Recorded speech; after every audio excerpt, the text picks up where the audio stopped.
dengan Al-Quran. Al-Quran, kita nak pegang Al-Quran, nak baca Al-Quran, kena ada wudu. Hadis qudsi tidak perlu wudu, cuma disunatkan kita berwudu. Bezanya dengan Al-Quran, Al-Quran diturunkan oleh Allah Subhanahu wa ta'ala melalui perantaraan malaikat Jibril alaihissalam. Maka Al-Quran ni sangat mulia, nak pegang kena ada wudu. Hadis qudsi juga firman Allah Subhanahu wa ta'ala, cuma hadis qudsi tidak melalui perantaraan malaikat Jibril, diturunkan terus, dicampakkan ke dalam hati Rasulullah sallallahu alaihi wasallam firman Allah, maka Nabi yang sebutkan hadis qudsi tersebut. Al-Quran diturunkan melalui perantaraan malaikat Jibril. Kali yang pertama diturunkan Al-Quran pada malam Al-Qadar. Inna anzalnahu fi lailatul qadr. Diturunkan Al-Quran pada malam Al-Qadar.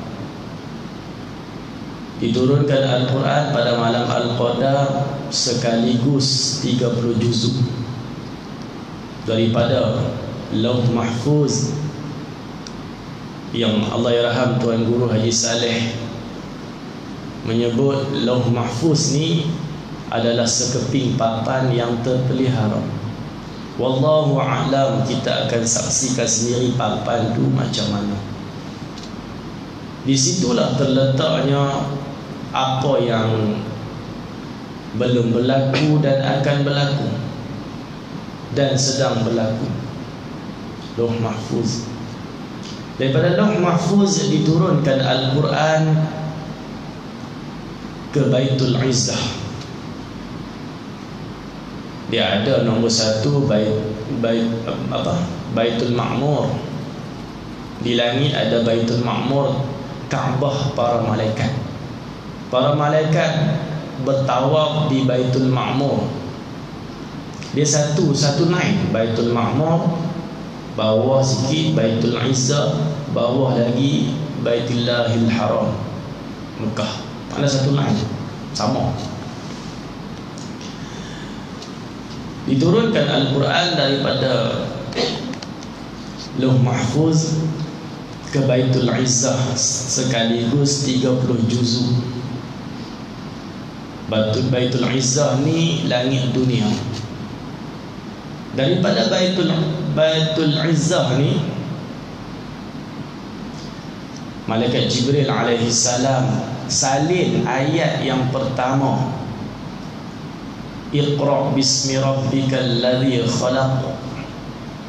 Disalin oleh malaikat Jibril alaihi salam di Baitul Izzah tu. Malaikat Jibril dia salin, dia bawa turun kepada Nabi sallallahu alaihi wasallam pada malam 17 Ramadan yang dikenali apa? Malam Nuzul Quran. Ayat yang pertama disalin oleh malaikat Jibril alaihi salam bawa kepada Nabi sallallahu alaihi wasallam pada malam 17 Ramadan. Malaikat Jibril bawa ke Nabi, cerita kepada Nabi dalam bahasa Arab. Ulama menyebut Quran dia tak ada bahasa, Jibril ajak kepada Nabi dalam bahasa Arab dan kita baca Quran bahasa Arab. Itulah sedikit sebanyak sejarah diturunkan Al-Quran. Sekaligus pada malam Al-Qadar dan sikit-sikit beransur-ansur malaikat Jibril salin sehingga 23 tahun. Dan wahyu yang terakhir yang kita selalu dengar, selalu baca, itulah surah Al-Ma'idah tu, Al-Yawma akmaltu lakum dinakum tu. Pada malam ni kita akan lihat satu hadis qudsi yang dibawa oleh Al-Imam Ghazali rahimahullahu ta'ala. Hadis qudsi ni sangat menyentuh hati kita. Kalau tuan-tuan muslimat ada duit, pergi kedai bumbu ada duit, memang duit berlambak. Mau ni businessman ni, Allah hebat. Lama dah jumpa dah. Alah, seorang lagi Husaini tu kat Kulim tadi, kerja dekat Mahat Hafiz Ibnu Sina. Saya kata kejut, orang-orang hebat-hebat ni lah. Ni memang businessman, Allah. Hadis Qudsi, bila kita, kalau tuan-tuan muslimah maklum beli, baca hadis Qudsi. Kalau kita baca, saya bila duduk saya saja baca, ayat mata mudah sangat untuk keluar daripada kelopak mata. Ya Allah, betapa kasihnya dan sayangnya Allah kepada kita. Sayangnya Allah kepada kita, kata ulama, lebih sayang daripada seorang ibu kepada seorang anak. Allah, kita boleh lihat pada malam ni. Ya, hadis Qudsi lah ni, saya beli ya, kita ni. Oh, sedap. Semua sedap. Kat Hasani lah. Rasulullah SAW bersabda, saya tak baca matan dia panjang kan. Rasulullah SAW bersabda, Allah Subhanahu wa ta'ala berfirman, wahai sekalian anak Adam, berbuatlah kebaikan. Allah seru kita berbuat kebaikan. Berbuatlah kebaikan, kerana kebaikan itu adalah menjadi kunci ke syurga. Kehidupan dunia ni yang masih berbaki ni, peluang kita hidup di dunia yang masih berbaki, peluang ini gunakanlah sepenuhnya untuk buat baik, berbuat kebaikan. Kerana apa? Kebaikan, kata Allah, kunci untuk kita ke syurga. Jalan ke syurga penuh dengan susah payah, penuh dengan kesusahan, penuh dengan pengorbanan. Wahai sekalian anak Adam, berbuatlah kebaikan, kerana kebaikan itu adalah menjadi kunci ke syurga, atau yang menarikmu ke syurga. Para sahabat, tuan-tuan muslimin dan muslimat yang dirahmati Allah, mereka berlumba-lumba buat kebaikan. Tengok macam Sayyidina Umar Al-Khattab radhiyallahu anhu berlumba-lumba buat kebaikan nak lawan Abu Bakar. Umar dah tengok Abu Bakar buat apa, aku tak buat apa yang aku tak buat lagi, aku nak buat. Bila Nabi SAW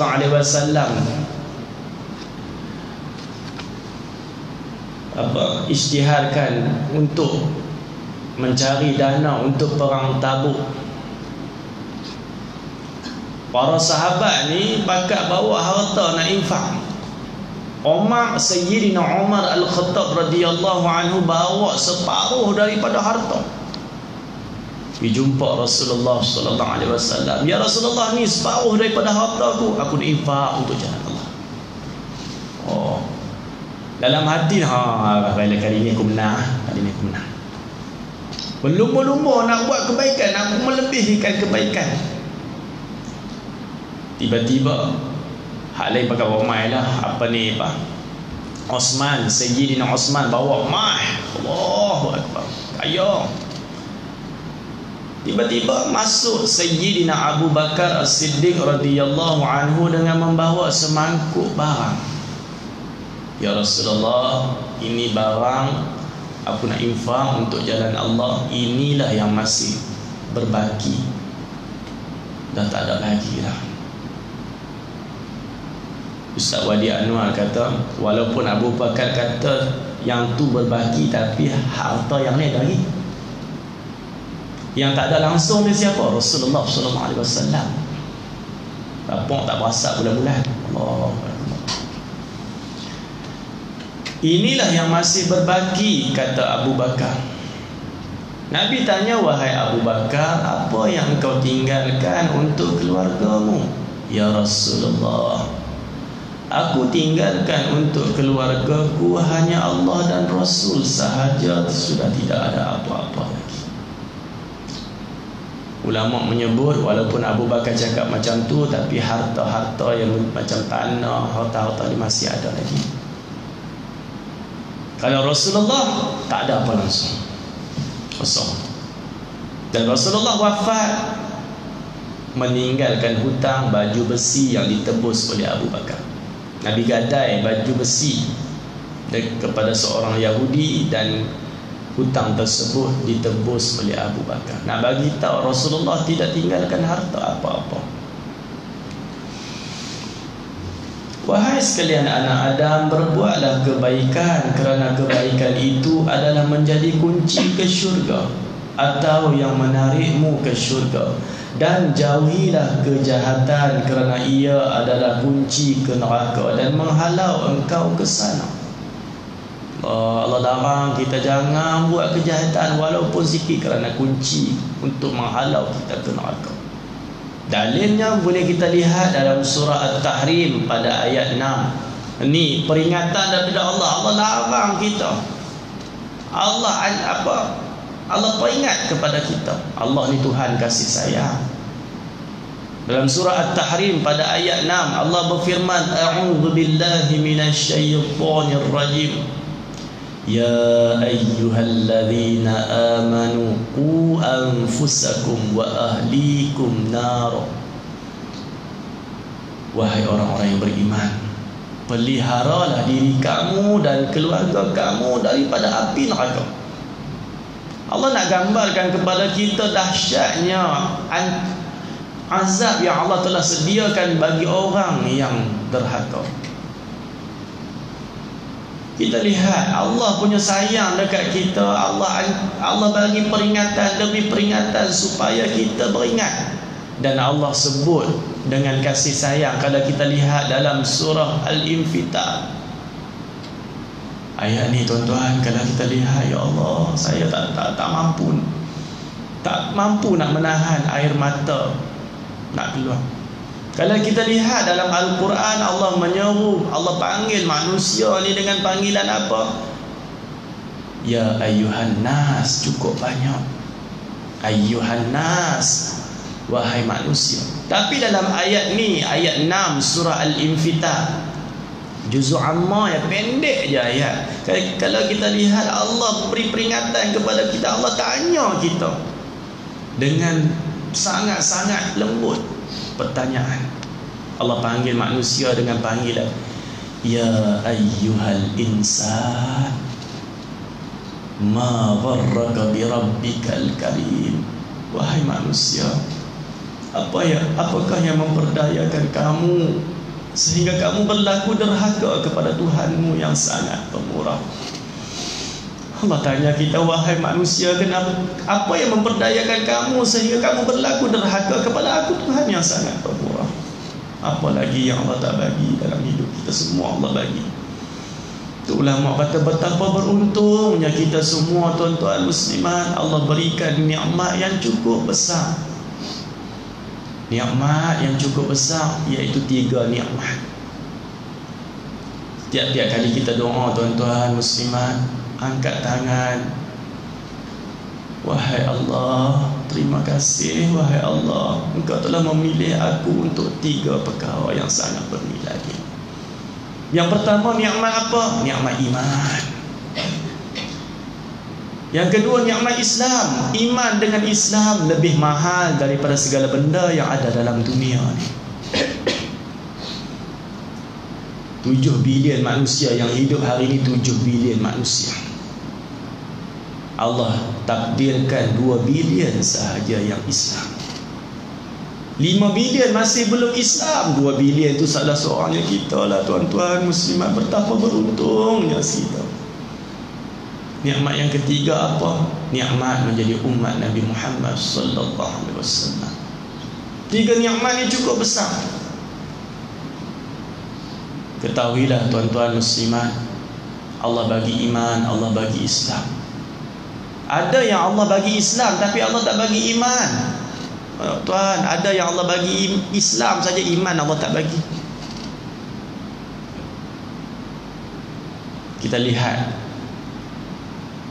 beberapa minggu ni keluarlah golongan-golongan liberal duk cakap, orang Melayu yang IC-nya agama Islam.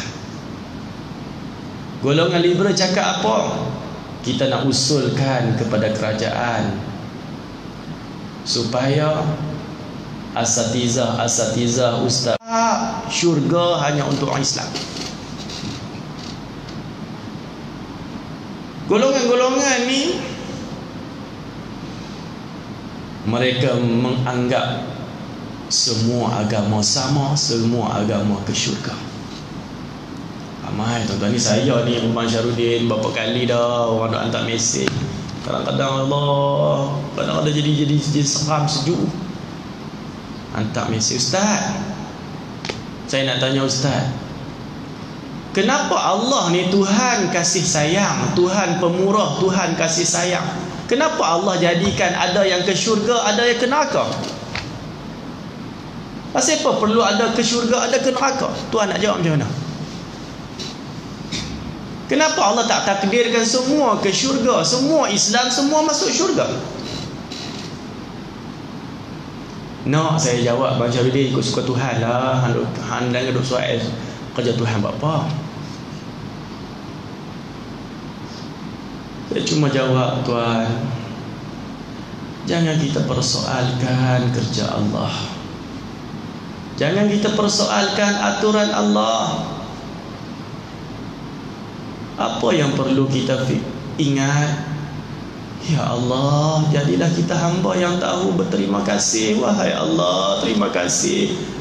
Dalam banyak-banyak manusia di atas muka bumi ini, Engkau telah jadikan aku, Engkau telah takdirkan aku dapat iman, dapat Islam. Tuan-tuan muslimin dan muslimat yang dirahmati Allah, tak bagi bercakap. Ini ramai. Dan dia sebut apa? Kalau syurga hanya untuk orang Islam, ustaz, ni orang Islam bukan orang kafir yang cakap tu, yang hantar mesej tu. Kalau syurga hanya untuk orang Islam, ustaz, zalimlah Tuhan buat bagi orang kafir banyak buat tolong orang, buat baik. Ni orang muda banyak ikut buat baik, tolong orang. Kadang-kadang nak beza dengan orang Islam. Kadang orang Islam sombong. Sungguh lah. Sombong kadang-kadang dia tegur Assalamualaikum, buat tak tahu lah hati. Ya Allah, individu lah, saya tak kata semua. Kadang-kadang kepiah atas kepala. Ingat lagi dekat hospital Kulim nak parking kereta. Saya masuk dah pakai hospital Kulim ni macam hospital Seberang-Jaya lah, parking susah nak cari, punya banyak orang main melawat lah. Saya masuk cari-cari parking, ada 2 parking kosong. Kereta depan saya seorang haji lah, pakai kopiah, janggut putih. Saat lagi saya dah tengok, saat lagi dia satu, saya satu lah. Tiba-tiba dia masuk dalam kotak parking, dia buh tengah-tengah line. Maknanya 2 parking dia seorang. Saya pun turun, haji, boleh tak haji keluar balik, haji masuk dalam kotak elok-elok. Ni saya nak parking macam mana ni? Hang nak parking, hang pergi cari parking lain. Ni perangai. Kalau orang anak-anak muda ni yang tak ketahuan Allah ni, dia tengok ni baik orang kafir Ini realiti lah kan. Kadang-kadang kita masuk kedai orang Islam kan, kedai orang Islam, orang Melayu, kadang-kadang muka tu ketat. Ya Allah, macam dia muka tu senyum tak mau. Bila masuk kedai Cina je lah, sila nak apa? Sekarang nak pergi hantar balik kereta. Saya tahu lah sangat-sangat. Kena ubah orang Melayu Islam, kena ubah perangai. Janganlah duk buat muka ketat. Jayalah dengan akhlak. Tengok kadang-kadang tengok orang kafir pula akhlak elok pula. Allah, tuan-tuan muslimin dan muslimat, muhasabah diri. Tuan-tuan muslimin dan muslimat yang dirahmati Allah. Golongan liberal duk cakap lagi apa, tuan-tuan muslimat? Kita nak usulkan supaya pendakwa, ustaz-ustaz jangan cakap Quran kitab sebenar. Kena i'tikad juga, kita lain benar juga.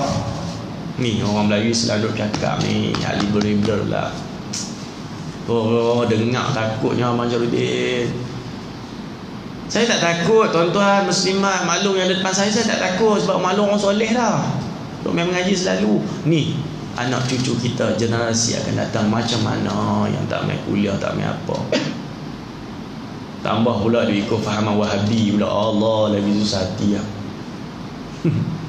Apa tafsiran Quran hadis ikut akal. Allah. Wahai sekalian anak Adam, berbuatlah kebaikan kerana kebaikan itu adalah menjadi kunci ke syurga atau yang menarikmu ke syurga, dan jauhilah kejahatan kerana ia adalah kunci ke neraka dan menghalau engkau ke sana. Wahai sekalian anak Adam, ketahuilah bahawa apa yang engkau bangunkan akan hancur. Apa yang kita usahakan dalam hidup ni semuanya akan kita tinggalkan. Semuanya tidak akan kekal. Tu kata ulama, kata guru saya. Kita selalu dengar berita-berita kematian. Seorang ni mati, seorang ni mati. Kadang-kadang adik-adik kita mati. Kematian itu adalah satu peringatan kepada kita untuk peringat kita bahawa kehidupan di dunia ini tidak kekal. Kekal itu adalah akhirat. Tetapi ramainya yang tertipu dengan kehidupan dunia, sanggup tinggalkan kehidupan akhirat semata-mata untuk cari dunia. Itu kata Imam Ghazali rahimahullahu ta'ala, demi Allah, seandainya jenazah yang kalian hantar ke kubur itu boleh berbicara, lalu menceritakan pengalaman sakratul mautnya kepada kalian semua, nescaya kalian akan melupakan jenazah tersebut, berlari untuk menangisi tentang diri sendiri. Kalaulah kita dengar percakapan orang yang kita hantar, jenazah yang kita hantar ke kubur tu, mereka boleh bercakap, jenazah boleh bercakap, tapi kita tak dengar kan. Kalau dengarlah apa percakapan jenazah, Nabi cerita jenazah akan cakap apa? Janganlah kalian tertipu dengan dunia seperti mana aku telah tertipu dengannya. Allah. Dalam negara kita yang boleh dengar, saya rasa seorang ya. Hak tanah kubur tu Tok Adi, bila dia hantar jenazah kan, tanam ke bumi apa talqin, dia elok dia belangkah, tolong. Dia seorang dengar. Kampung dia lah, Majarudin, kampung dia macam-macam plek-plek. Gamak tu bagus dah, saya pun seronok. Tapi Tok Adi tu lah, dia tak kira lelaki perempuan semua dia tengok sama. Dia saya lah perempuan pun dia tengok tak. Ngeri tu gamak tu. Semua jadi plek-plek. Wahai sekalian anak Adam, ketahuilah bahawa apa yang engkau bangunkan akan hancur, bahawa umurmu juga akan sampai ke penghujungnya. Allah, umur kita pun dah berbaki, semakin berbaki. Imam Malik rahimahullahu ta'ala sambil menangis teresak-esak. Imam Malik, beliau menangis ketika disapa oleh seorang lelaki. Orang soleh ni tuan, muslimat, hanya bertanya tanya khabar saja, teriak dah. Imam Malik pegang hadis Nabi, buka hadis Nabi, baca, menangis teresak-esak, menggigil tubuh badan, teriak. Mereka, para sahabat, para ulama, orang soleh dahulu, kalau nak sebut hadis Nabi, nak baca tu, dia tak sebut Rasulullah bersabda. Mereka sebut apa? Aku dengar kekasihku bersabda. No. Ada. Imam Malik baca hadis Nabi sambil menangis teresak-esak. Tapi pendakwah hari ini, maaf cakaplah, baca hadis Nabi dalam keadaan apa? Dalam keadaan menyanyi. Buat lagu, kadang-kadang kita lihat ketawa. Mana adabnya, ya Allah. Imam Malik rahimahullahu ta'ala hanya disapa oleh seorang lelaki. Tuan guru, apa khabar tuan guru pada pagi ni? Teriak dah, menangis teresak-esak. Dalam keadaan nafas tersekat-sekat, dalam keadaan sedu-sedan, beliau menjawab, masuk sahaja hari yang baru, usia aku semakin bertambah, umur aku semakin berkurang. Sedangkan dosa dan derhaka yang aku buat setiap hari terlalu banyak. Aku tidak lihat amal-amal soleh yang aku buat setiap hari bertambah pun dari sehari ke sehari, kata Imam Malik rahimahullah ta'ala. Ya Allah, orang soleh sentiasa muhasabah diri. Hari ini bertambah dah daripada kemarin, kaduk sama je. Allah, termasuk saya yang bercakap, kita seberapa tuan-tuan muslimat, kita dah rasa selesa yang apa yang kita buat. Kita rasa terjamin yang kita akan selamat. Orang soleh hanya bertanya khabar.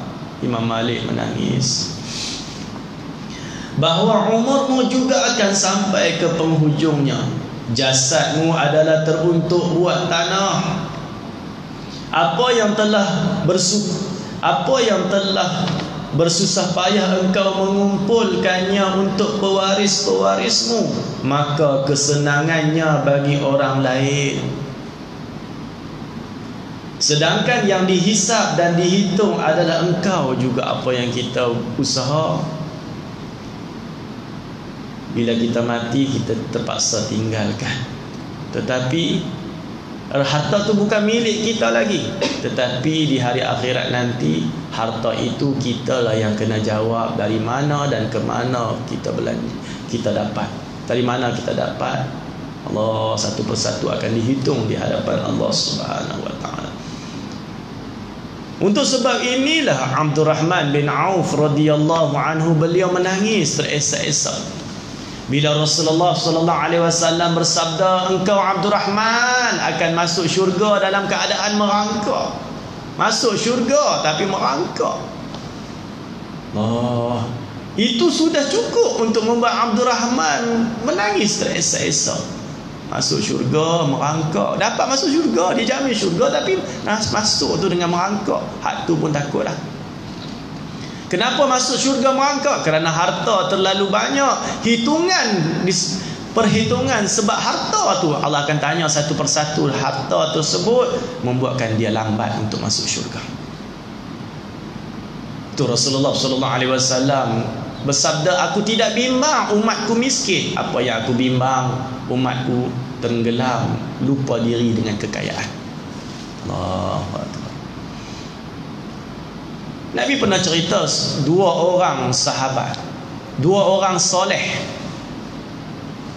Seorang lelaki soleh yang kaya, seorang lelaki soleh yang miskin. Dua-dua orang soleh, yang kaya seorang, yang miskin seorang. Akhirat kelak, yang miskin, si miskin yang soleh ni masuk syurga terlebih dahulu kerana perhitungan yang sedikit. Tak ada apa. Berlalu 500 tahun baru si kaya yang soleh masuk syurga. Bertanya si miskin yang soleh, aku ingat dah tak masuk syurga dah. Lalu jawab si kaya yang soleh, kalau aku tahu harta yang aku miliki membuatkan aku lambat masuk syurga kerana perhitungan yang terlalu lama, 500 tahun, aku lebih rela miskin seperti kamu sahaja, wahai sahabat. Allahu Akbar. Tak apalah, nak jadi kaya-kaya lah. Lagi semua tak mau kaya pun bayar juga. Lagi siapa nak bayar zakat? Nak kata, buruk takut Abdurrahman ni kaya sangat-sangat dah. Dengan sebab tu lah para sahabat di waktu malam tak dapat nak tidur. Berlaku satu peperangan, saya pernah cerita, berlaku satu peperangan, balik pada peperangan, sahabat-sahabat yang ada kebun kurma ni, kebun kurma mereka buah masak ranum pakai buah tu luruh di pokok. Sebab apa? Perang tu lama, balik-balik kurma luruh dekat pokok lah. Menjadi kurma yang rosak, kurma busuk. Para sahabat menanggung kerugian yang sangat banyak. Sebab apa? Kurma tak boleh jual, sumber pendapatan habis ya. Abdurrahman bin Auf ni jutawan, sahabat Nabi yang jutawan ni, jumpa semua para sahabat. Aku sanggup beli kurma-kurma rosak milik kalian, aku sanggup beli. nak tolong kalian, dia beli semua kurma-kurma rosak tu sehingga hartanya habis langsung dan dia menjadi miskin. Oh tu dia, ya Allah. Jadi miskin sebab apa? Korban harta, tolong para sahabat beli semua kurma busuk tu. Dia punya seronok bila jadi miskin. Aku masuk syurga awal lah. Allah, ni sahabat. Tiba-tiba beberapa minggu selepas tu masuk khalifah daripada luar Madinah ke dalam Madinah, mencari-cari kurma busuk kerana berlaku penyakit misteri di negeri khalifah tersebut. Penyakit misteri yang tidak ada penawarnya, melainkan kata Tok Nujum, penawarnya hanya kurma busuk. Khalifah ni masuk ke Madinah nak cari kurma busuk. Para sahabat kata dah habis dah. Semua diborong oleh Abdul Rahman. Dia jadi miskin lah. Sebab apa? Beli kurma busuk milik kami. Lalu kalau Amirul Mukminin Khalifah nak pergi cari Abdul Rahman, Abdul Rahman kata, wahai Khalifah, ambil lah, nak buat apa kurma busuk ni, aku tolong para sahabat ya. Ambil. Khalifah ni kata, aku tidak akan ambil begitu sahaja, melainkan aku akan beli semua kurma busuk ni. Tak ambil saja, tolak pergi tawak penawak, tak berjaya juga Abdul Rahman nak bagi saja, nak jual juga. Khalifah ni nak beli, terpaksa jual. Khalifah ni dia beli kurma busuk milik Abdul Rahman dengan harga kurma baru 10 kali ganda. Selepas berlaku peristiwa tu, Abdul Rahman menjadi 10 kali ganda lebih kaya daripada mula-mula tadi. Itulah janji Allah dengan orang yang menginfak. Allahu Akbar. Abdul Rahman ni punya berlumba-lumba nak buat kebaikan. Dekat pejabat dia, Abdul Rahman dekat pejabat beliau buka 2 kaunter. Kaunter pertama, siapa-siapa nak berhutang, nak pinjam, boleh berhutang, boleh pinjam, tapi tak perlu bayar. Kaunter kedua, pinjam, hutang, nak bayar. Kaunter pertama ramai pasal para sahabat, hutang tak nak bayar. Adalah jutawan melibat macam tu. Allahu Akbar. Setelah wafatnya Rasulullah sallallahu alaihi wasallam, Abdul Rahman pernah sekali mai jumpa Aisyah. Nabi dah wafat, jumpa Aisyah.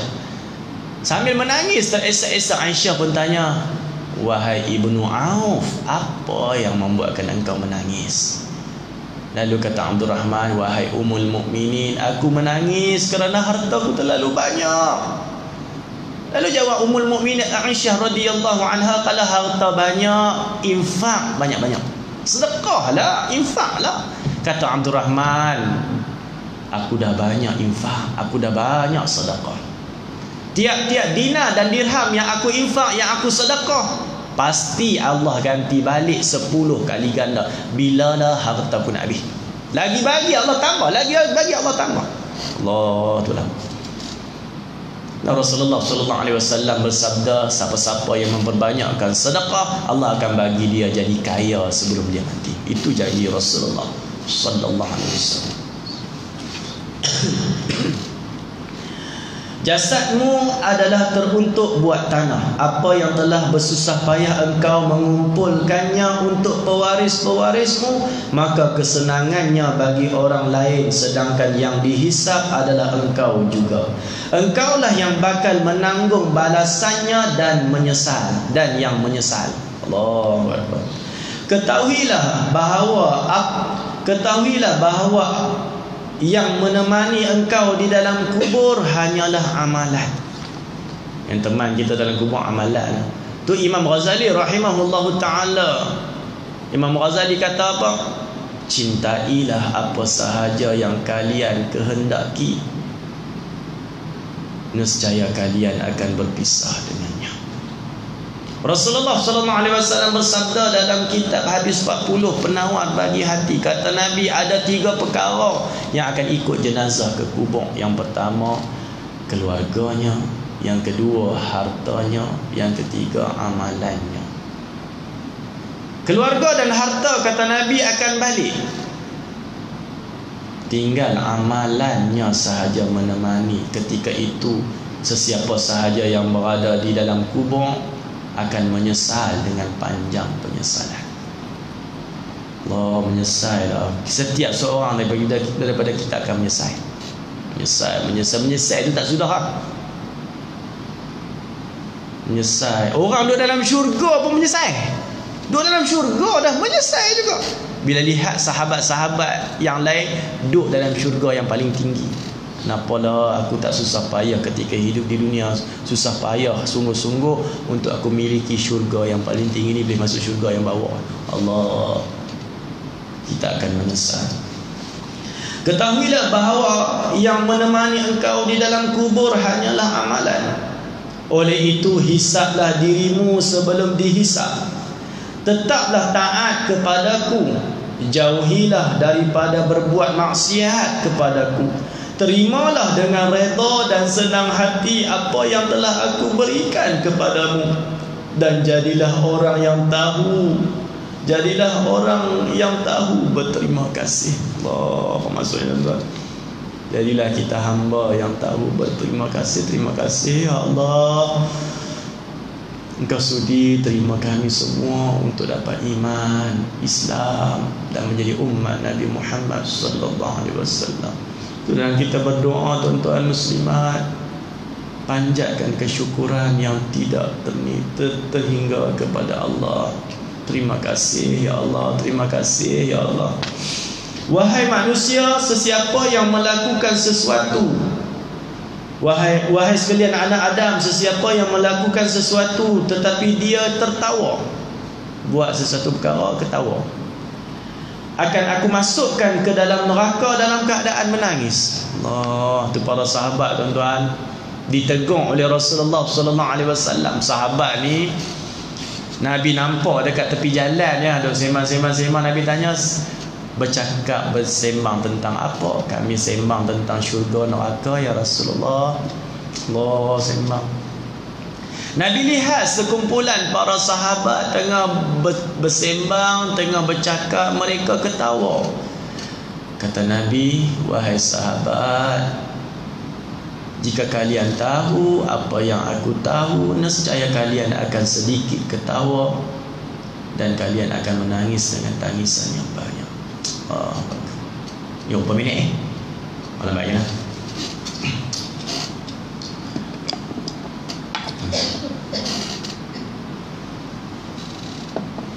Senang orang soleh nak merekam kita. Siapa lah kita kan. Sesiapa yang duduk menangis kerana sangat takut kepadaku, akan aku masukkan dia ke dalam syurga dengan keadaan ketawa. Para sahabat Nabi sallallahu alaihi wasallam, Abdullah bin Rawahah radhiyallahu anhu menangis di waktu malam. Isteri beliau tanya, wahai suamiku, apa yang membuatkan engkau menangis? Lalu jawab Abdullah bin Rawahah, wahai isteriku, di hari akhirat nanti kita akan lintas di tiang sirat. Aku takut kita tidak berjaya untuk menyeberanginya dengan selamat. Allah, para sahabat punya fikir yang tu, ya Allah. Tuan-tuan, hak tu Abdullah bin Rawahah. Kalau kita lihat sahabat yang hebat lagi, siapa? Abu Bakar. Abu Bakar tengok makanan menangis, tengok minuman menangis, tengok burung terbang menangis, teresak-esak. Alangkah baiknya kalau aku jadi burung, terbang ke sana kemari, tak perlu aku fikirkan tentang kesusahan hari akhirat. Allahu Akbar. Tengok rumput, alangkah baiknya kalau aku jadi rumput, tak perlu aku fikirkan tentang nasib dan kesusahan yang aku akan hadapi di hari akhirat. Kerisauan para sahabat. Para sahabat mereka tak pernah rasa selesa dengan apa yang mereka buat. Sedangkan sahabat yang bernama Abu Bakar ni siapa? Nabi sallallahu alaihi wasallam berulang kali sebut, wahai Abu Bakar. Nabi cuba hiburkan Abu Bakar ketika Abu Bakar sedang menangis. Kata Nabi, wahai Abu Bakar, kalaulah ditimbang iman seluruh umat Muhammad sallallahu alaihi wasallam, lalu diletakkan di sebelah penimbang, dan diletakkan di penimbang yang sebelah lagi iman engkau seorang sahaja Abu Bakar, iman engkau seorang sahaja Abu Bakar dapat mengatasi seluruh umat Muhammad sallallahu alaihi wasallam. Tapi apa? Tengok makanan menangis, tengok minuman menangis. Umar pun sama. Allah, sampai Umar sebut apa? Wahai Allah, ampunkan aku insan yang tak punya apa-apa kecuali dosa. Ketika menjadi khalifah, ketika menjadi Amirul Mukminin di Madinah, Umar menangis teresak-esak. Dan Umar sebut apa? Kalaulah ada seekor unta yang terlepas keluar daripada pintu Madinah tanpa pengetahuan Umar, Umar akan bertanggungjawab di hadapan Allah. Allah, nak jadi pemimpin bukan mudah. Seekor unta ya, unta rakyat. Kalau Umar tak ambil peduli, terkeluar, Umar akan ditanya di hadapan Allah Subhanahu wa taala. Allah, kerisauan para sahabat. Tu tengok, seringkali Umar kita lihat menangis, badanku mata jadi dalam ni kerana terlalu banyak menangis. Dan tangisan kerana takut kepada Allah Subhanahu wa taala. Beliau sebut apa dengan kata-kata yang sangat mahal? Aku hanya Umar, mulia aku kerana aku Islam. Semua diizinkan masuk syurga kecuali dia. Ku bimbangi dia itu adalah diriku, kata Umar Al-Khattab radhiyallahu anhu. Sikitlah. Jangan lupa tag saya. Dan gambar kita rakaman ni nak balik tengok balik tak mana yang salah. Kadang-kadang aku cakap macam ni rupanya. Allah, kadang-kadang kita cakap ni telajak. Telajak pasal dia next share ni telajak semua. Wahai sekalian anak Adam, ramai orang kaya yang berangan-angan menjadi orang miskin pada hari kiamat, pada hari hisab. Kaya di dunia tapi miskin di hari akhirat nanti. Imam Ghazali rahimahullah ta'ala menyebut, ini yang kata-kata yang sangat mahal Allah. Imam Ghazali rahimahullah ta'ala sebut, barang siapa yang menghabiskan masa waktu berjam-jam lamanya untuk mengumpulkan harta dunia kerana takut miskin, maka dialah sebenarnya orang yang miskin. Dunia kaya tetapi harta ditinggalkan kerana tak boleh bawa mati, masuk dalam kubur, dia adalah orang yang miskin di hari akhirat.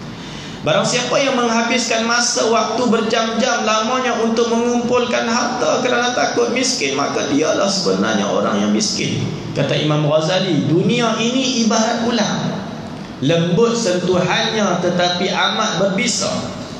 Tidak semua yang kita inginkan akan kita kecapi, kerana Allah tidak beri apa yang kita mahu, tetapi Allah akan beri apa yang kita perlu. Dan cantik tak malu? Dong? Sempat cantik tak? Dah buka live dia ni.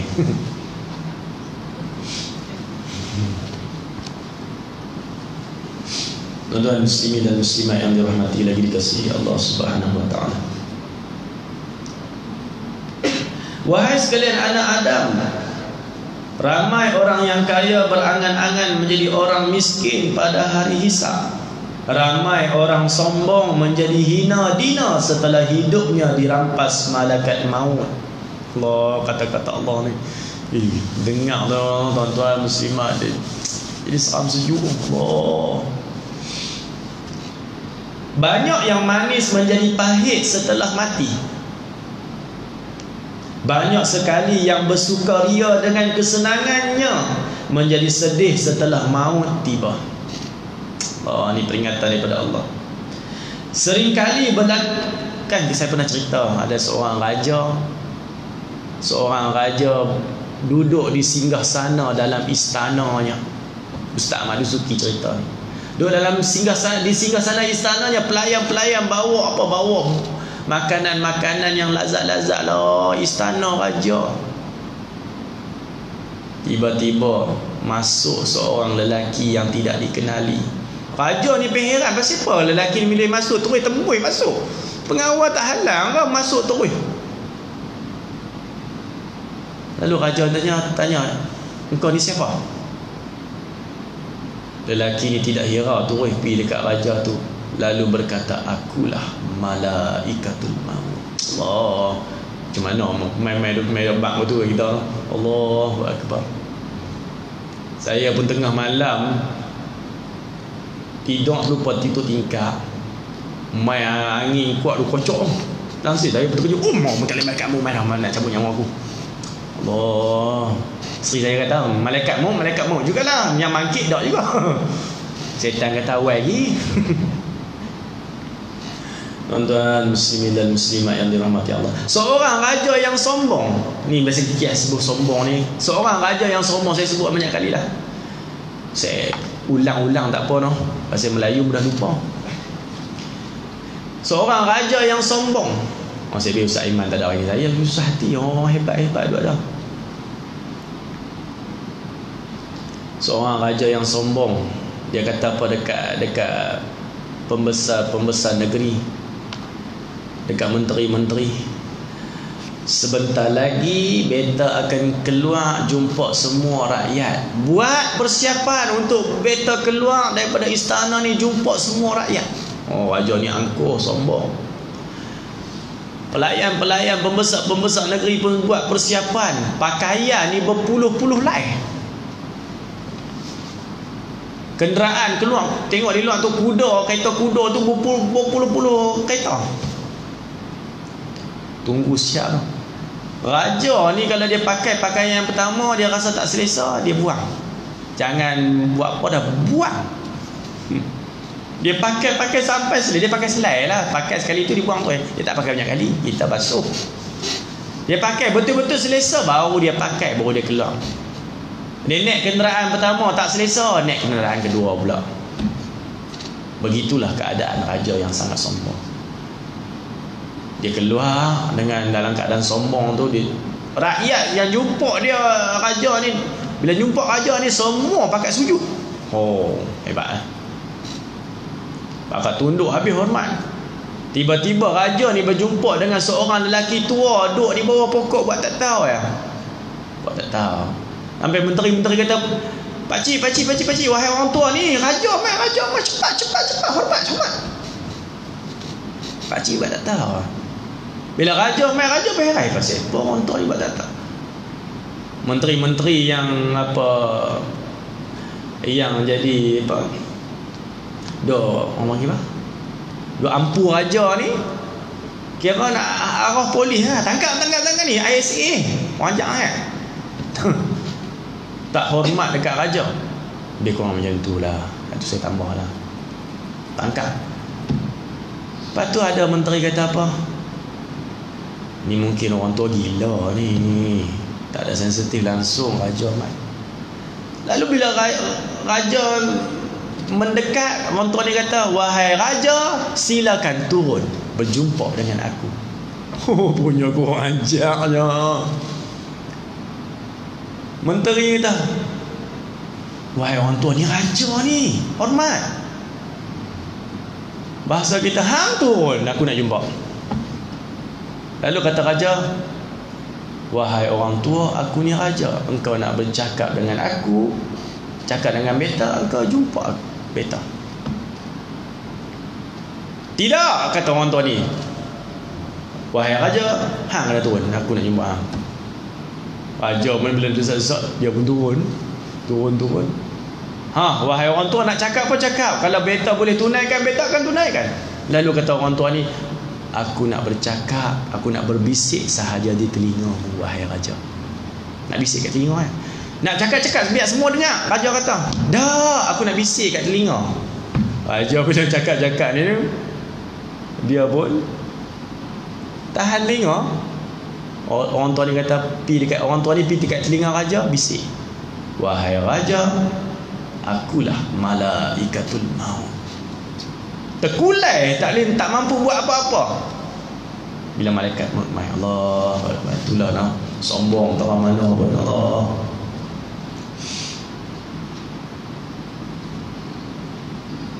Seringkali berlaku gara-gara kegembiraan Sering berlaku gara-gara kegembiraan sedikit mengakibatkan kesedihan yang berpanjangan. Wahai sekalian anak Adam, Sekiranya binatang yang tidak berakal itu mengetahui tentang kematian seperti mana yang kamu ketahui, nescaya binatang-binatang itu tidak dapat makan dan minum sehingga mereka mati kerana lapar dan dahaga. Kalau dalam binatang-binatang lembu, kerbau tahu kata macam mana tentang kematian, tentu mereka kita tak akan lihat binatang-binatang tersebut akan gemuk. Kenapa tak lalu makan?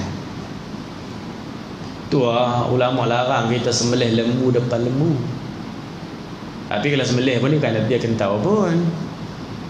Dia tengok pelik siapa. Tu lah. Kalau tahu tak akan kita kata akan jumpa binatang yang gemuk. Kerana apa? Susah hati, tak makan tak minum lah. Orang kalau tahu nak mati bila, kita yang tahu pun kita tak ada susah hati. Tapi kalau kata kita tahu bila nak mati, kita akan susah hati. Siapa? Banduan yang terakhir lah. Banduan terakhir kan, maklum, bila hakim kata apa? Hakim jatuh hukuman mati mandatori. Kalau hukuman jatuh pada hari Isnin, seminggu 2 minggu lepas tu, hukuman tu, lalunya hari Khamis, hari Jumaat lah untuk orang Islam ni.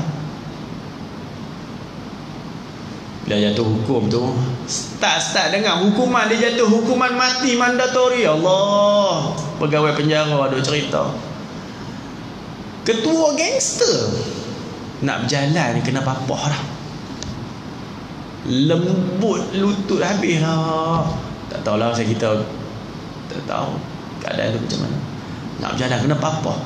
Bila isteri dan anak-anak mai ziarah, ni ketua gangster, tatu penuh kan. Nak kata gangster hebat lah.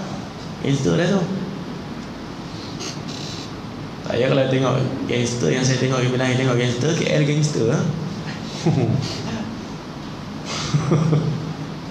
Nak tengok baby. Gua tak kira lu abang long ke? Ayah anda ke? Ni KL gua punya. Something. Bila ketua gangster kata pegawai penjara, bila anak mai, isteri mai, di mulut ni tak putus-putus, air mata duk keluar. Di mulut tak putus-putus kata apa? Wahai isteriku, maafkan abang, abang bersalah. Maafkan abang. Wahai anak-anak ayah, maafkan ayah, ayah bersalah. Sebab apa? Kematian semakin mengambil. Tu dalam Mastika saya baca lama lah. Di hari kematian Mona Fandi, jasadnya, wajahnya tersenyum, senyum manis. Siapa sangka? Pasal apa jadi macam tu? Selama duduk dalam penjara, duduk tunggu nak hukuman tu, sempat untuk bertaubat. Ya Allah, ya Allah. Sebab tu kematian ni sangat menggerunkan. Tu kata Imam Hasan Al-Basri, bila ada kematian kan, tengok anak-anak tengah menangis, Imam Hasan Basri kata apa? Kenapa mereka menangis? Mereka kehilangan ahli keluarga. Kata Imam Hasan Basri, yang perlu menangis adalah kita. Kerana si mati telah melepasi 3 perkara atau 4 perkara. Yang pertama, si mati telah melepasi saat yang menggerunkan. Yang pertama apa? Melihat wajah malaikatul maut. Si mati dah lepas dah. Yang kedua, si mati dah lepas apa? Saat yang menggerunkan, iaitu saat roh terpisah daripada jasad. Seperti mana Nabi cerita malam Isra' Mi'raj, jumpa Nabi Ibrahim. Nabi Ibrahim kata apa? Muhammad, sakitnya kematian yang aku sendiri rasa, seumpama kulit aku dikoyak, dikupas 3,000 kali. Bayang malu. Kita bayang kulit kita orang lapar 3,000 kali dah siat. Itulah kematian yang dirasai oleh Nabi Ibrahim. Rasulullah sallallahu alaihi wasallam bersabda apa? Sakitnya kematian laksana 99 kali ganda seorang perempuan yang melahirkan anak. Allah, tengok mak beranak kita, tengok orang mak beranak, Allah, tengok seksa dah. Ada seorang sepupu saya, maaf cakap lah kan, nak gambarkan kesusahan tu, sakit tu. Orang sepupu saya beranak, Dia makan vitamin banyak sangat. Anak besar dalam kandungan. Bila nak beranak susah lah. Doktor minta sign waris untuk apa, nak potong, nak bagi laluan tu luas sikit. Dia kata waris lambat lah, saya sign sendiri lah. Dia sign sendiri. Doktor potong laluan tu sampai mana? Sampai nak belaga lubang bungkuk. Allah, jahit mentah. Allah, jahit mentah. Sebek lah saya tak jadi perempuan lah. Dah kena jahit lah, sebek lah, takut lah jahit mentah. Bila saya pergi ziarah, bila dia seronok, bila adik-beradik main ziarah apa semua kan, doktor dah pesan tak boleh duduk bersila, tak boleh duduk lebih-lebih korang, nak berak pun tak boleh duduk lebih korang, jamban tinggung lagi tak boleh lah. Dia punya seronok, dia main orang tu tengok tu, kami dah pergi, dia seronok, dia duduk tu terlupa tak boleh duduk lebih kurang, dia pergi duduk bersila, terberetas, terkoyak habis pergi hospital pun mancut darah. Sakit tu arwah mak saya kata apa, aku beranak kat hang, putus 2 orang hangin aku ajak dengan aku. Allah, 2 orang putus tu. Patutlah Nabi SAW bersabda, bila seorang sahabat tanya, kalau aku ada kebaikan, kepada siapa nak aku buat kebaikan ni? Kata Nabi, ibumu, ummuka. Kalau selepas ibu aku dah ada lagi kebaikan, kepada siapa ya Rasulullah? Ibumu. Ada lagi kebaikan, kepada siapa lagi ya Rasulullah? Ibumu. Sebanyak 3 kali. Baru kali keempat ayah. Tu Sayyidina Umar bila seorang sahabat mai jumpa beliau, aku ni dah buat baik kepada ibuku, adakah aku ni dikira anak yang baik, anak yang berjasa? Kata Umar, tidak, kerana nafas ibumu ketika melahirkan kamu tak mampu engkau bayar walaupun seluruh harta dunia. Kamu kita beranak kita kan push, saya tengok dalam drama lah, kan, nafas naik, seluruh nafas naik belum turun lagi, seluruh harta dunia kita korbankan tak mampu untuk kita tebus jasa baik ibu kita. Allahu Akbar. Tuan muslimin dan muslimat yang dirahmati, itu zaman Nabi Musa kan. Cerita sikit lah, boleh lah 10 minit nanti. Cerita sikit lah zaman Nabi Musa kan. Seorang pemuda hebat, dia jaga mak dia elok, mandikan mak, jaga mak, pakaikan pakaian untuk mak, buat masak makanan, suap dalam mulut mak. Payah nak jumpa lah. Kalau jumpa ni memang kamat dah orang ni. Suap dalam mulut mak, suap dalam mulut. Bila nak pergi mana-mana tuan, dukung mak lah. Dukung, bawa macam Uwais Al-Qarni. Hebat pemuda ni zaman Nabi Musa. Sehingga para malaikat menyaksikan, para malaikat pakai duk puji, hebatnya pemuda ni, ahli syurga dah, hebat. Kata-kata malaikat memuji pemuda yang hebat, yang jaga ibu ni, ditegur oleh Allah Subhanahu Wa Taala. Allah berfirman, wahai malaikatku, pemuda yang kalian kata hebat, pemuda syurga, kena jaga taat pada ibunya, buat semuanya, mak dia tak pernah buat apa. Pemuda ini yang kalian kata ahli syurga, sebenarnya dialah yang akan kucampakkan ke dalam api neraka. Apa yang kalian lihat itu secara zahir, di luaran saja dia taat kepada ibunya, dia buat baik kepada mak dia, tetapi dalam hatinya terdetik satu kata-kata, jaga pila mak, kalau mana pun mak nak hidup. Selalu kita cakap macam tu, jaga pila kalau mana pun tempat mak duk hidup ni, kita jaga pila, pakai jagalah. Hanya terdetik macam tu, kata Allah, layak untuk aku bakar dia dalam api neraka. Allahu Akbar. Noh, kita lalu terdetik macam tu noh.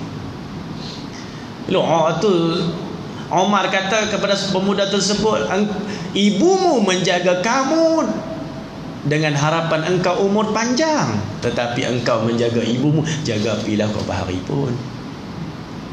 Hamba kalau nak ikut derhaka ni lah, kita pakai derhaka lah, kau ajak kita ni, tambah suruh hang pergi duduk rumah tu, abang duk nak jaga, aku duk jaga selalu dah. Kalau saya kata kat diri sendirilah, tak mau kata kau orang. Saya kena tegur lah, seorang kakak tegur saya. Mak saya koma dekat hospital. Kakak ni duduk sebelah katil mak saya. Bila tiba-tiba nurse mai tukar pampers, kakak dia tanya, "Ustaz, pasal apa tak tukar sendiri?" "Kenapa kak?" "Kepiah atas kepala, tapi tai mak pun tak mampu nak najis mak pun dia anggap busuk. Buat sendiri. Dulu kita kecil-kecil mak lah yang pegang najis kita. Kenapa kita tak mampu buat?" Allah, tak tahulah lah. Ni sembang kemas saya ni. Itu pun saya tak mampu nak buat. Ya salihnya diri ni, ya Allah. Sikit lah. Wahai manusia, kalau tahu kematian, itulah kita tak akan apa. Apabila binatang kalau tahu tentang kematian, kita tak akan lihat binatang yang gemuk. Balik pada cerita tadi, banduan tadilah, banduan yang terakhir. Tunggu hari kematian. Masa tu diisikan dengan ibadat ya. Mata merah kerana terlalu banyak menangis. Lepas teriak. Sembang cakap yang tak ada habis-habis, sebut tentang dosa. Malam kematian tu, malam nak mati, esok nak gantung lah. Lepas tu kita tengok lepas maghrib, pegawai penjara pun hantar ustaz lah, nak ajak kalimah syahadah. Ustaz pun kata, "Jangan lupa ya, la ilaha illallah Muhammadur Rasulullah."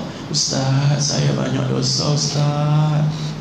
Saya banyak buat zalim pada isteri dan anak-anak saya. Saya tak bertanggungjawab Ustaz." Pegawai penjara pun mai tanya. Ni pegawai penjara cerita kat saya. Saya ulang baliklah siaran dia tu. Pegawai penjara tanya, "Kamu boleh minta apa sahaja makanan yang kamu nak minta.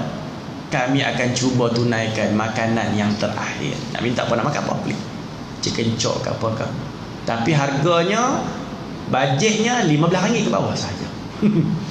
RM15 ke bawah ya. Makan apa? Tak minta dah. Tak ada selera, tak ada apa dah. Nak berjalan pun tak boleh dah. Malam tu diisikan sepenuhnya, tak tidur, tak apa. Pas semayang, sujud lama. Tiba-tiba mai pukul 5 pagi ya.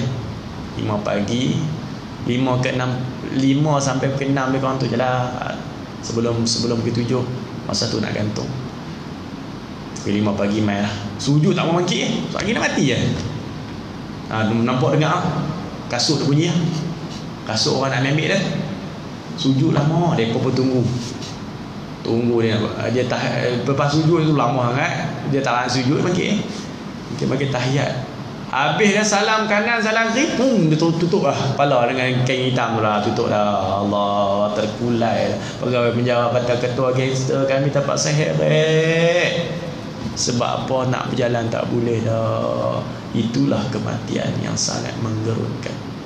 Kita akan, kata Imam Hasan Al-Basri, si mati dah lepas apa? Saat melihat malaikat maut. Yang kedua, sakitnya kematian. Yang ketiga, tempat kembali tu dah tengok dah, syurga ke neraka. Siapa yang mai, malaikat rahmat ke malaikat azab. Dan yang keempat, mungkar nakir lah nak jumpa tu. Allah, tak apalah, maklum orang soleh, Allah akan bagi mudah insyaAllah. Majaludin ni tak habis-habis dengan main kuliah ni, orang soleh ni. Allah, mudah-mudahanlah kita kekal sampai penghujung usia kita dengan husnul khatimah. Kita tak tahu apa nasib kita selepas ni. Hari ni boleh macam ni, esok lusa tak tahu macam mana. Ya Allah, Allahumma khtim lana bihusnil khatimah. Doa tu yang perlu kita doakan. Wala takhtim alaina ya Allah bisu'il khatimah. Kita minta mati yang baik, tak maulah mati yang tak baik. Boleh sikit ni lah Masyarina, boleh sikit ni lah. Habis sikit ya. Bukan minta habis lah, banyak. Wahai manusia, seandainya engkau wahai sekalian anak Adam, seandainya engkau diberitahu bila engkau akan mati dan bagaimana kesakitannya yang bersangatan, nescaya engkau tidak pernah merasa tenang pada waktu malam dan siang. betapapun juga sesudah kematian itu jauh lebih dahsyat daripada kematian itu sendiri. Okey, saya nak tutup sikit ya.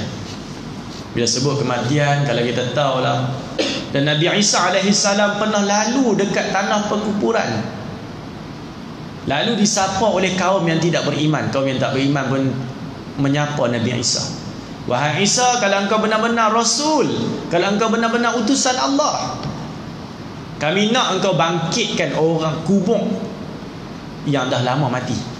Bangkitkan jasad mereka. Nabi Isa kan boleh hidupkan orang yang dah mati dan boleh sembuhkan penyakit. Mukjizat Nabi Isa. Nabi Isa kata, tunjuk kubur mana, tunjuk kubur mana. Orang yang tidak beriman, kaum yang tidak beriman bertunjuk, tunjuk kubur Sam bin Nuh, anak Nabi Nuh. Nabi Isa angkat tangan minta izin daripada Allah untuk bangkitkan Sam.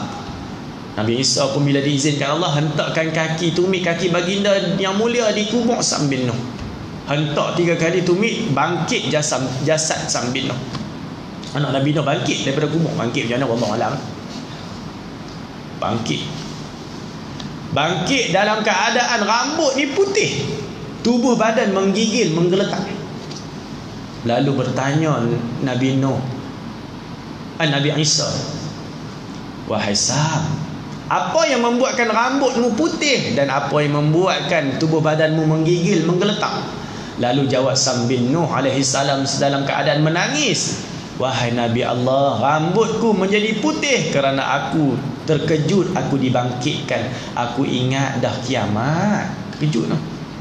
Dan tubuh badan aku menggigil, menggeletar kerana aku masih lagi merasai kesakitan kematian, masih lagi merasai sakitnya kematian itu, walaupun kematian telah berlalu daripadaku 4,000 tahun yang lalu. 4,000 tahun rasa sakit. Ya Allah, patutlah Imam Ghazali kata, demi Allah, seandainya jenazah yang kalian hantar ke kubur itu boleh berbicara, lalu menceritakan pengalaman sakratul mautnya kepada kalian, nescaya kalian akan melupakan jenazah tersebut, berlari untuk menangisi tentang diri sendiri. Mana? Tuan-tuan muslimin dan muslimat yang dirahmati Allah, itulah Nabi pesan dekat kita. Malaikat maut sebut apa dekat Nabi Idris alaihissalam, wahai Idris, Allah ni kasih sayang. Sebelum Allah matikan seseorang yang Allah sayang, Allah beri dia tanda kematian. Allah berikan dia tanda kematian. Dengan tanda kematian ini supaya dia bersiap sedia. 4 tanda kematian untuk mengakhiri kuliah pada malam ini. Dan kita berhati-hatilah Majaludin. 4 tanda kematian termasuk saya yang bercakap. Yang pertama kata malaikat maut, wahai Idris, kalau Allah nak ambil nyawa seseorang, Allah bagi tanda yang pertama yang dia sudah dekat dengan kematian, iaitu dulu rambutmu hitam, tetapi bila sudah dekat dengan kematian, rambut yang hitam bertukar menjadi putih. Ya, orang sejauh dia elok hitam ni no. Oh, hebat-hebat lambat mati. Zaman lambat gila hitam ni. Saya pun buka kepiah, tuan-tuan muslimat, buka kepiah. Ya Allah, berhati urat dah atas kepala. Isteri saya kata, nak lambat nak mati dah tu. Duk kalut kata ke orang ni. Nak mati dah. Bah, orang kadang-kadang tengok umur 20 penuh atas kepala. Ni penyakit tu. Nak mati dah. Kata malaikat maut, wahai Idris, tanda kematian yang kedua yang kau sudah dekat dengan kematian, dulu matamu terang, dulu gigimu penuh. Bila sudah dekat dengan hari kematian, Allah ambil gigi satu persatu. Akhir sekali apa? Pakai gigi palsu. Dalam surah Baqarah saya pun terkejut. Perdana Menteri yang kita sayangi, Tun Dr. Mahathir Mohamad, gigi yang ada dalam mulut dia tu semua gigi asal, belum lagi satu pun yang palsu. Wallahualam macam mana dia jaga kesihatan. Ya Allah. Zami penuh. Tengok tak ada lah. Tak ada lah gigi dah. Saya tengok cermin banyak gigi. Saya satu benda itu, ya lambat mati. Sedap nak kata lambat mati. Sedangkan syarat mati tak semestinya tua, muda pun mati. Tak semestinya sakit, sihat pun mati. Tanda kematian yang ketiga, wahai Idris, dulu matamu terang. Bila sudah dekat dengan hari mati, Allah ambil penglihatan mata dia, semakin kabur, semakin kabur, semakin kabur. Akhir sekali terpaksa lah pakai cermin mata. Maklum jangan terasa hati lah. Saya sebut je lah, saya memang kemas lagi, saya tak suka pakai mata ni. Macam ni beringat wajah dekat tu. Yang terakhir kata malaikat maut, wahai Idris, tanda kematian yang keempat, yang terakhir, dulu kakimu kuat. Bila sudah dekat dengan kematian, Allah ambil kekuatan kaki. Tak boleh duduk lama dalam kuliah, sekali lagi dia kilas sana, dia kilas inilah. Dan duduk dalam kuliah pula, Allah sedang mengampunkan dosa kita. Allah sayang dekat kita kan. Allah dah bagi tanda kematian untuk kita bersiap sedia. Allah bagi peluang untuk Allah ampunkan dosa kita. Dengan apa? Duduk dalam majlis ilmu, Allah ampunkan dosa kita. Tanda Allah nak ampunkan dosa kita, nak keluarkan dosa kita, kata Ustaz Ibik Liu, kalau kita dosa mata Allah nak keluarkan, dia punya mengantuk lah dalam kuliah, sak dia senggup. Tu dosa mata dia keluar. Kalau dosa tu belakang, tulang belakang, sakit belakang, sakit memang sandang. Dosa kaki, saya ada kilas sana, dia kilas sini. Saya memang pandai semua lah Ustaz ni. Dah, nak abang itulah kena berlaku dekat Ustaz. Saya pun sama lah, saya tak bersila, saya duduk atas kursi lah. Kalau bersila saya tak duduk kilas sana kilas ni, bila ada nak berhenti ni. Allah syukur lah.